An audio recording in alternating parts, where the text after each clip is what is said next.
Hi, I'm Kelly and welcome to Kapowski Reads, and this is the Halloween movie book tag. I saw this video on Paperbacks and Planners channel ages and ages ago. I meant to do this video last year, but I didn't have time, so I'm doing it this year. I will tag Robin in the description and provide a link to the original book tag. So basically I'm just going to match up a beloved Halloween film to a book. That's the plan.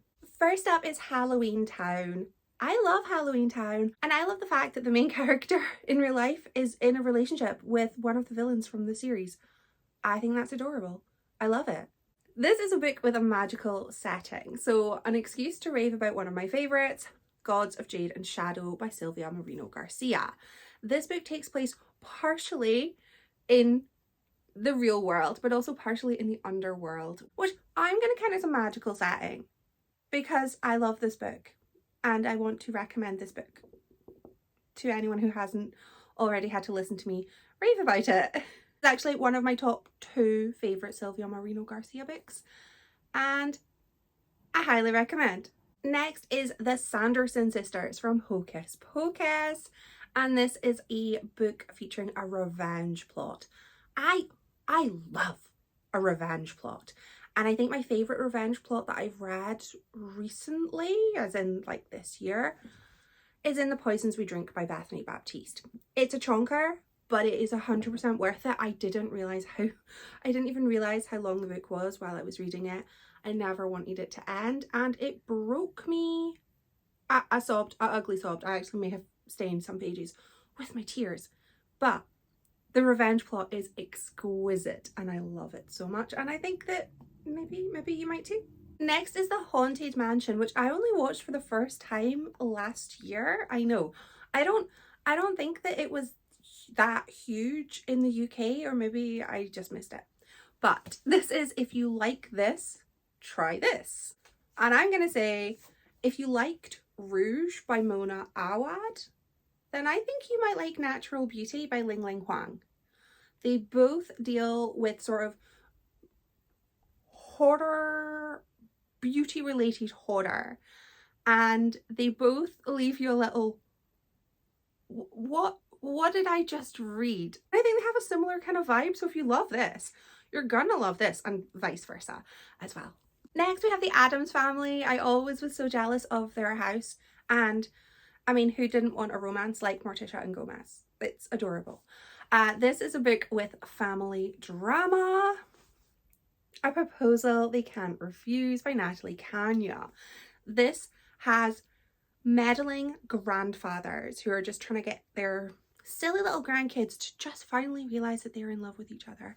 So much meddling, so much drama, and it was very wholesome and I loved it. Twitchies, I mean, which millennial among us didn't love Tia and Tamara and secretly want a secret twin? I mean, I openly wanted a secret twin. I know I don't have one, but I wanted one for a long time. This is a book featuring sisters, and I'm going with Caraval, the series of Caraval. There are sisterly relationships throughout the series, and it's just such a comforting, cozy series to read. Highly recommend it. I know I'm very late to the party, and I feel like most people who want to read it have read it, but if you haven't and you want to, I recommend. I'm also kind of putting the books away as I list them. Just realised now I can't hold them up at the end, so there's that. Next is Practical Magic, which I think I might actually watch this afternoon. I'm not feeling very well, and I think it would be a nice cozy afternoon viewing. This is a book featuring a curse, and I have another series. I have a duology. One Dark Window by Rachel Gillig. There is a curse, but the curse also is a character in the series, which makes it all the more fun. This is a delightfully gothic series and I highly recommend. I highly recommend all of these books. I'll just stop saying that at the end of all of them. I recommend them all. For Casper, a book that is haunting me from my TBR.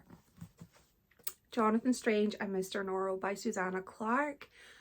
I have been meaning to read this book for 2-ish, maybe more years, but I just feel intimidated. It's so big, it's over 1,000 pages, and I've read bigger books than this, but there's something about this that just intimidates me.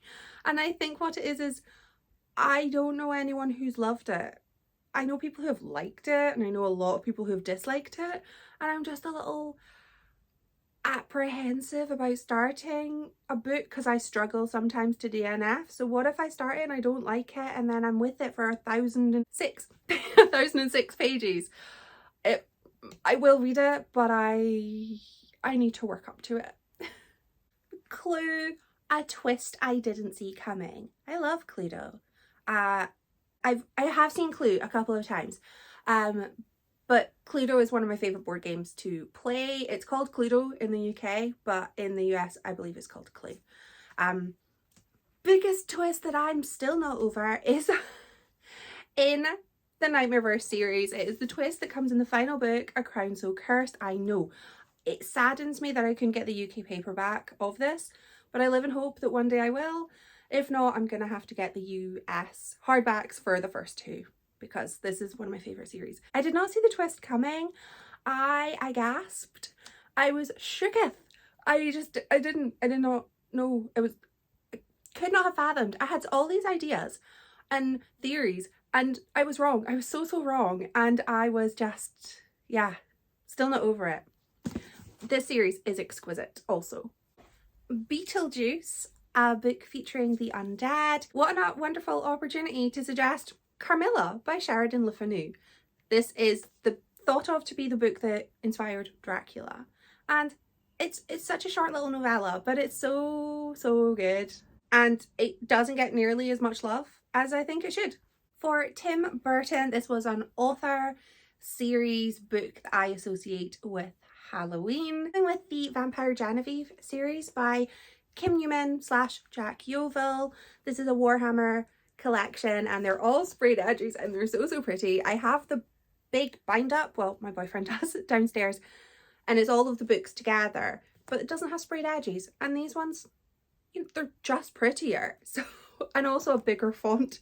The big collection we have is such a small font, it's kind of painful to read. So I'm going with this. These books definitely give Halloween vibes, and I associate this author with like gothic horrors featuring vampires. And I know that he's probably written more things, but I haven't read them. So Halloween. For Coraline, which is very creepy. I know it's a kid's film, but all those buttons, they still scare me. This is a book that I would recommend that is a middle grade book. I have two. I don't read a whole lot of middle grade books just because, well, I just don't. I'm going with Goosebumps. I recently read these back in, I want to say June, and it was just such a nice nostalgic little treat. But these are probably the only middle grade books that I've read lately. And they're nice kind of little creepy tales, very quick reads. And I'm always a fan of something that's a little bit nostalgic. Next is The Great Pumpkin, which I don't know if I've seen. Is that the Snoopy one? I've seen the Snoopy one, so I think that's it. Obviously I will be checking, but I think that's one. This is a highly anticipated release. I don't have an answer for this because I have been trying not to buy books this year, and so far I've been really good. I've really stuck to my goal, and the easiest way for me to do that is to just not really pay attention to what books are coming out, because I know I'm probably not going to read a book the moment it comes out, so I can just wait. So I don't have any. Maybe you do. If you do the tag, maybe you have an anticipated read that you want to share. And the final one is The Nightmare Before Christmas, which is a book that kind of crosses across genres. I'm going to go with Velvet Was the Night by Silvia Moreno Garcia. This is kind of a mix between historical and crime noir, which I suppose is quite a common blend, but I thought this was really good. I'm not overly, I always think I'm not really into historical books, and this book reminded me that historical doesn't need to mean like bonnets and corsets. It doesn't need to be cobbled streets, which we still have, but it can be like the 70s, it can be the 90s. I love reading books in the 90s. They're kind of historical, but I was alive for them, so I feel like I'm made of dust when I see a book from a book set in the 90s is historical. Maybe I am dust. This is a really, I mean, I love Silvia Moreno Garcia. She's made it to this list twice. So those are my recommendations, and I think I'm off to go and find a throat lozenge or a hot drink because my throat is a little bit croaky. Let me know any of your recommendations for any of these prompts, and if you want to join in with the tag, please do. Remember to tag the original creator though, because I didn't make this, and all credit should go to Robin. Thank you so much for watching. Bye.